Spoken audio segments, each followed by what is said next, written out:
Hello there, ladies and gentlemen, this is Moletrap, and I'm coming at you with Game 2 of Dreiven versus Strelok. Here we have Strelok in the top right-hand corner of the map, and Dreiven is going to be the orange Protoss in the bottom right-hand corner of the map. And once again, this is from the ESL tournament, a very recent tournament that took place in Germany. Actually, I think it was an online tournament, so when I say it took place in Germany, people were actually participating online. But yeah, this is actually from the round of 4. This is from technically the semi-finals, in a way, of the winner's bracket. It's a double elimination tournament, which means that basically if you get eliminated, if you get beaten, you go to the loser's bracket. And so theoretically, you could lose the first round, go to the loser's bracket, and then fight your way back up, winning every game in the winner's bracket to get to the finals, because then the winner of the loser's bracket faces the winner of the winner's bracket in the end. And yeah, so that's how it kind of works. In order to be beaten twice, you have to be beaten twice to lose. So it's kind of an interesting system. It's hard to really, I don't really want to spend too much time explaining it in too much detail at the moment. But basically, it's kind of like an expanded version of the MSL groups, where you have to lose twice in order to be eliminated from the groups. Anyway, so this is the map Colosseum 2, by the way. It used to be Colosseum 1 was pretty much Terran favorite, but they've changed a few things about it. They put this expansion a little bit farther up. It used to be that the expansion was very close in here, and so it made it really easy for Terrans to defend their third expansion. Still relatively easy, but not quite as much so. Although at the same time, when they did that, they also put things behind your base. Now, not at this spawn, but some of the spawn points you can. I thought could have sworn there was this. No, never mind. Okay, I thought one of them had a platform. I must be thinking of a different map where there's a platform behind the base. Oh, that's never mind. That's another map. In any case, it's a little bit easier for Terrans to drop and stuff like that. You can hide things back here. This area wasn't as pronounced before. But primarily, that's the main difference there, is that they've moved this expansion. They've also removed, there used to be another mineral expansion right here that they've removed. So that's an interesting, so again, it made it easier for a Terran to really easily secure a fourth base. But this is the map with the neutral sunken colonies here.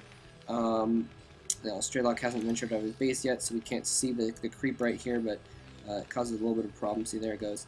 And there's an easy expansion up here that you can easily defend.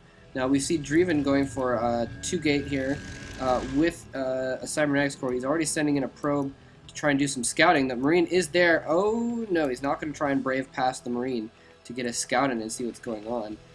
He's just going to chill that probe up on the ridge and see what happens. See what ends up popping up at the front door. 2 Marines out right now, so he can kind of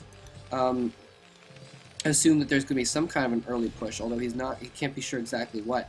Now we see that Strelok is still mining gas. Whoa, what's he doing? He's lifting his, okay, never mind. Sometimes when you're building a machine shop or something along those lines, it lifts your building up for no reason at all. But anyway, we see Dreiven is countering. He's got his goon range already upgrading. He's just getting some Dragoons out right now. Didn't even get a Zealot, it looks like. So pretty sort of a standard thing going on here. There's no wall in or anything like that. But he does have a second factory, so he's going to have plenty of forces to move out with. And moving out with 4 Marines here, I guess he might just be thinking, no, he's not going to take out the sun colony. He's going to try and take out that probe. Probe needs to run! Probe does manage to run away, but there's no way it's getting in the door there to try and get in there. Now, let's see how far they're along the Dragoon range. Dragoon range about 2/3 of the way done. Once that Dragoon range finishes, I wouldn't be surprised to see him move in here with these Dragoons, try and put some pressure on, and try and do a little bit of damage. Because Dragoons are just so powerful against Marines when they have their range upgrade. But there's going to be a tank out here in just a moment.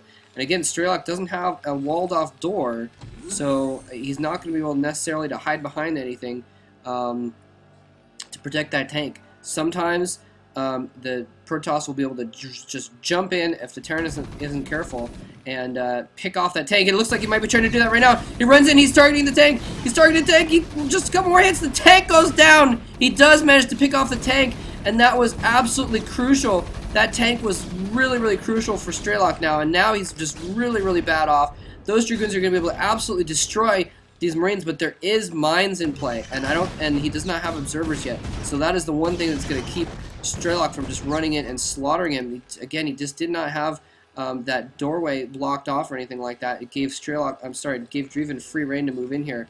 Looks like Dreiven's trying to tempt those mines out, which is really being a little bit ballsy here, trying to do some mine tempting, to micro them down without there being any forces, without really right next to Strelok's forces, basically, who can just attack those Dragoons. Oh, mines in the field. He looks like he's managed to dodge the mines. All the mines were at the front door, and he knew it. He's gone around. He's doing a lot of damage with these 3 Dragoons, just being a complete nuisance. Oh, the Dragoon drags the mine into all those Marines, and the Dragoons are finally going to go down, but not before picking off a lot of Marines, a few Vultures, and a couple tanks, and that is not bad at all for losing 5 Dragoons.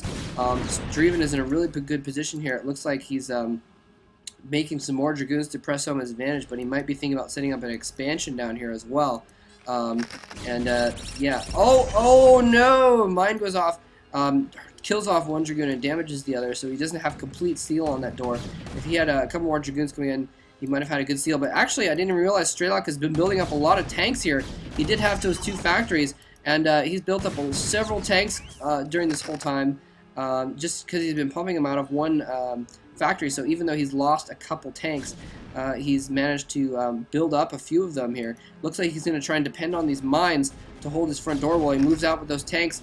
There's no sign of a robotics facility right now, so he doesn't have anything near observers right now, and that could be really bad for Dreiven. Once he gets some Vultures, yeah, Vultures coming in here. If he can drop some mines in crucial locations, he'll be able to really shut down Dreiven's production here. He's put some mines in the back. That's going to prevent him lose a little bit of mobility, but not too bad. Probes are coming off the line to attack these tanks just to disrupt them here. He needs to buy time. Critically, there's no oh, wow, that was a really good mine there. Took out a couple probes, but I was going to say there's no mines right in here to kill forces coming out of those gateways, so he could theoretically survive this if he just keeps putting forces out, but I don't think Strelok's going to let him off that easily. Wow, that is nice. Putting the siege mode down behind the gateways, so if anything wants to get up close to those tanks, they're going to have to get through those mines and get all the way around. Dreiven realizes that there was no more hope, and he GG's. Strelok takes game 2, so remember, this is a best-of-5 series, so both players have 1 win at this point. It's even. Strelok losing the first game and then taking the second game. This is turning out to be a really crazy series, and this is just what you'd expect from 2 really great players. So let's move on to game 3.